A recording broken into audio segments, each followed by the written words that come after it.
আল্লাহ বললেন মিমবাইনি ফারসি ওয়াদামিল লাবানা, গরু যে খাবারগুলো খায় ওই খাবারের এক পাশ দিয়ে গোবর হয়ে যায় আর এক পাশ দিয়ে রক্ত হয়ে যায়, মাঝখান দিয়ে দুধ বের করে দেয় কে?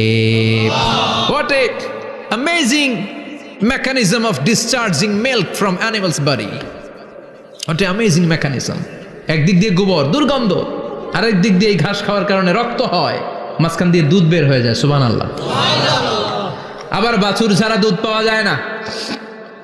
গাভী আছে কার কার? হাত তোলেন তো। বাছুর ছাড়া দুধ পাওয়া যায়? শুধু গাভী, বাছুর নাই, দুধ আসবে? আবার এই যে বিশাল বড় ওলান 20 কেজি দুধ দেয় প্রতিদিন, এই ওলান কাটলে দুধ পাওয়া যায়? এক ফোঁটা দুধও ওলানটা কেটে টুকরা টুকরা করলে আপনি পাবেন না। এটা আলাদা মেকানিজম। এটা ভিতর থেকে একটা নির্যাস। বাছুর নিয়ে দুইটা ঢু মারবেন, ওই নির্যাস দিয়ে দুধ বেরোতে থাকবে, গোবর আর রক্তের মাঝখান দিয়ে চিৎকার করে পড়েন আল্লাহু আকবার। এজন্য বিশ্বনবী বলতেন বেশি বেশি দুধ খাও। দুধ হলো সুষম খাদ্য। পৃথিবীতে আবিষ্কৃত যত খাবার আছে দুধের চাইতে ভালো খাবার আছে নাকি? কথা কন। মানুষ পানি খেয়ে 3-4 দিন বাঁচে জানেন, আর পানির মধ্যে লবণ দিলে 7-8 দিন বাঁচতে পারবেন। আর দুধ পাইলে আজীবন বাঁচবেন। দুধ খেয়ে যদি হজম করতে পারেন, দুধ খেয়ে হজম করতে পারলে আজীবন বেঁচে যাবেন। সুষম খাদ্য। বিশ্বনবী যে রাতে মেরাজে যাবেন, সিদরাতুল মুনতাহা পার হওয়ার পরে বিশ্বনবীর পরীক্ষা শুরু হলো।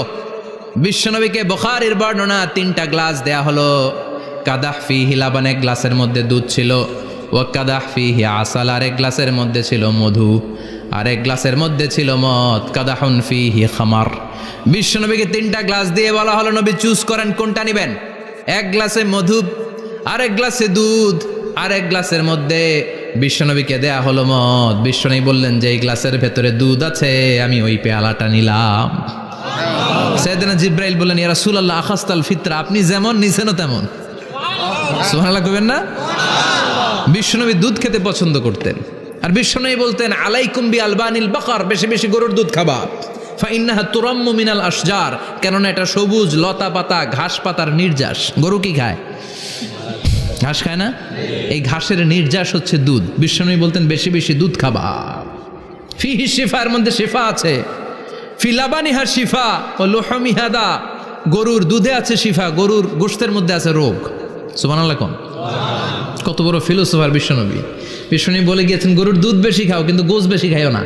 আর আমরা গরুর গোশ পাইলে কোপায় ফেলাই। সাদা ভাত আর ঝাল গরুর মাংস যদি হয়, ওই যে অনেকের জিহ্বায় পানি চলে আসছে। সুবহানাল্লাহ কইবেন না? বিশ্বনবী বলতেন দুধ খাও, গোশ খাইও কম। গরুর গোশত কম খাবা, গরুর দুধ বেশি খাবা।